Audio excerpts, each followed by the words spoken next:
ನಾನು ಕರ್ನಾಟಕ ಸಾಂಸ್ಕೃತಿಕ ಹಾಗೂ ಸಾಹಿತ್ಯ ಪರಿಷತ್ ವತಿಯಿಂದ ಮಾತಾಡ್ತಾ ಇದ್ದೀನಿ. ನಾನು ಮೈಸೂರು ಜಿಲ್ಲೆ ಅಧ್ಯಕ್ಷೆಯಾಗಿ ಸತತವಾಗಿ ನಾನು ಕಾರ್ಯನಿರತವಾಗಿ ಕೆಲಸ ಮಾಡ್ತಾ ಇದ್ದೀನಿ.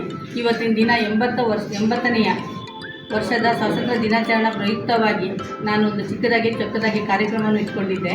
ಆ ಕಾರ್ಯಕ್ರಮದಲ್ಲಿ ವಿಶೇಷತೆ ಏನೆಂದರೆ ನಮ್ಮ ಯೋಧರು, ನಮ್ಮ ದೇಶವನ್ನು ಕಾಯ್ತಾ ಇರೋ ಯೋಧರಿಗೆ ಹಾಗೂ ಕಾರ್ಮಿಕರಿಗೆ ಹಾಗೂ ರೈತರಿಗೆ ಹಾಗೂ ವಿಶೇಷ ಚೇತನ ಮಕ್ಕಳು SSLC PUC first year second ಇಯರಲ್ಲಿ ಒಳ್ಳೆಯ ಅಂಕವನ್ನು ತೆಗೆದುಕೊಂಡು ಬಂದು ಪಾಸ್ ಆಗಿರೋ ಮಕ್ಕಳಿಗೆ ನಾನು ವಿಶೇಷವಾಗಿ ಸನ್ಮಾನವನ್ನು ಮಾಡಿದ್ದೇನೆ. ಇವತ್ತು ನನ್ನ ದೇಶಕ್ಕಾಗಿ, ನನ್ನ ದೇಶದ ಬೆನ್ನೆಲುಬಾಗಿರೋ ರೈತರಿಗೋಸ್ಕರ ನಾನು ತುಂಬ ಕಷ್ಟಪಟ್ಟು ಈ ಒಂದು ಫಂಕ್ಷನ್ ಮಾಡಿದೆ. ಇವತ್ತು ನನಗೆ ತುಂಬ ಸಕ್ಸಸ್ಫುಲ್ ಆಗಿದೆ ಅಂತ ನನಗೆ ಸಹಾಯಕರವನ್ನು ನೀಡಿರುವ ನನ್ನ ಸಂಸ್ಥೆಯವರು ಹಾಗೂ ಯೂನಿವಾ ಫೌಂಡೇಶನ್ ಅಂತ ಇದು ಚೊಕ್ಕದಾಗಿ ಮಾಡಿಕೊಂಡಿದ್ದಾರೆ.